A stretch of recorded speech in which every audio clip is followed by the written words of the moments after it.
Franklin with. He is the chairman of Energy and Technology.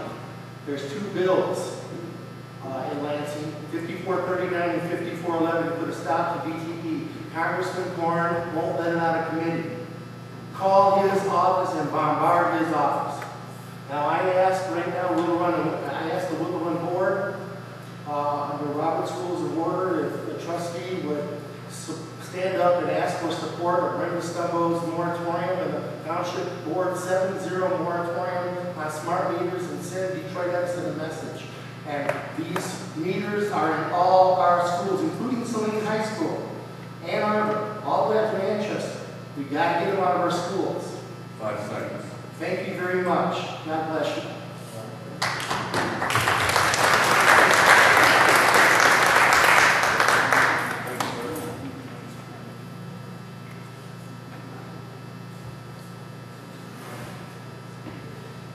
Do we have any board committee reports?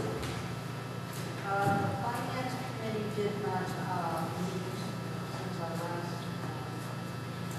board meeting. We're going to meet tomorrow, but in preparation for that, Dr. Everson has prepared some numbers for me. We did have to share with the whole board.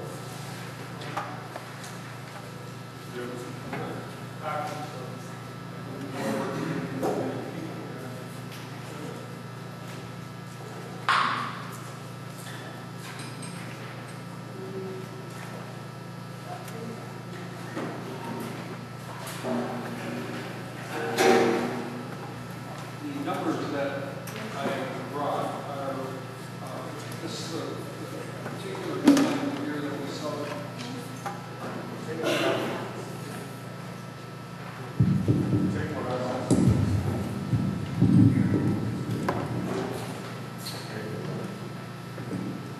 This is the time of year that we celebrate what we call Fourth Friday. It's now the fifth Wednesday. I guess it's the fifth Wednesday after Labor Day.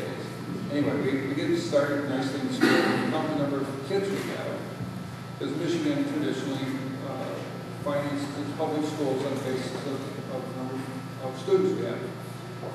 So it's really important to remember right, work at it, go hard. Usually makes good press for the newspapers to cover, and sometimes they get it right. This is one of the years they did not get it right for Willow Run, and so Ms. Lucinski asked me if we would reprint the worksheets that we've been using. I've been what's shown here, the last 3 years of history by grade, and what we have unaudited data and unaudited enrollments for the 2012-2013 school year. This is one of the many things that we do in schools that aren't really yes, no, easy to answer questions. It would seem easy to say how many kids we have, and one of the answers would be 1,528 kids. Another answer that would also be accurate is 1,409 kids. We have several off-campus programs in which we enroll students. We get state aid for the students, and we're committed to pay exactly that same number of state aid dollars to a community college or to one of the ISD programs. And so while it looks like we have more kids, which we do on our rolls, they really don't affect our budgets because we get money in and exactly the same number of dollars go out. So the total number of students for whom we expect to get state aid this year is still 1,528 students. But 119 of those are off-campus students. So the kids that we have on-site, kindergarten through 12th grade, is 1,409. Well, that compares to 1,509 students last year. So we're down exactly 100 students in the K-12 traditional program. Since schools of choice and since charter schools have been part of the landscape, I guess, for public education, it's been really difficult to predict where we're going to be in enrollments. And we've learned, and event, develop some strategies for being kind of flexible in reflecting how many kids we have. For purposes of budgeting, we anticipated that we were going to get 25% of the 200 students that were in the Charter Academy that was right across the street from our main complex.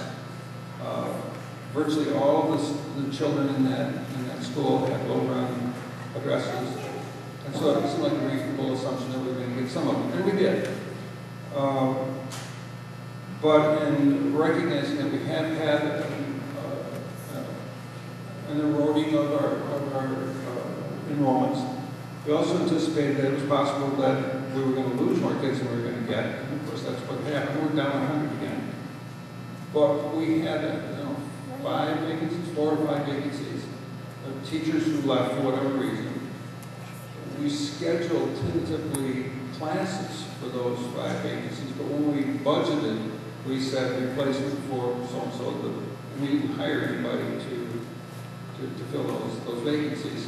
So if we did hit the low side of this, what we recognize as enrollment potential, it wasn't going to be that difficult to adjust and react. As far as the 46 students that we lost to the off-campus program, and we intentionally reduced our efforts to recruit weight kids. That one's really an easy one. We simply reduce the budget, the expenditure budget, for the amount of money that we're going to pay in tuition. So we don't have as many kids that we're not getting enrollment, we're not getting state aid for those kids, but we don't have any expense for them either.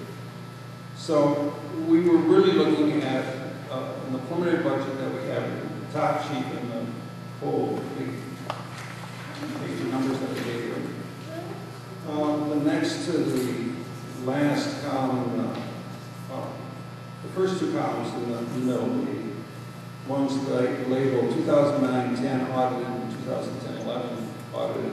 Those are the auditor figures from those 2 last fiscal years.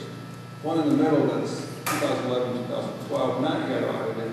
It really is pretty much audited. Those are the numbers that we gave our auditors, and they have indicated that they're not going to recommend the change any of the numbers that we gave them. So while they're not officially audited because they haven't made the formal presentation to you, and we haven't banged the gavel and said yes, they're official, those are the numbers that are going to be reported to the state. And as you can see, we spent more than we received last year again. And we can talk about that whatever you want to talk about. I really have to prepare it.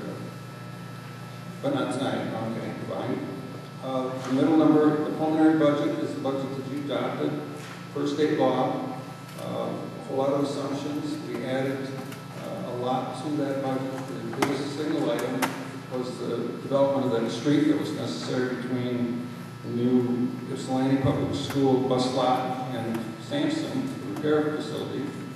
We had about $72,000 I think of that. There were several other programs. So we really were, had we had exactly the enrollments that we assumed when we started the program, we still would have been in deficit. But we're looking at about $500,000 in deficit. And that's where the work is at. So I guess I really hadn't anticipated talking. It was so much fun talking to you folks. You're such great audiences. Like so many. Let me see. Thank you very much. Okay, I'll sit down.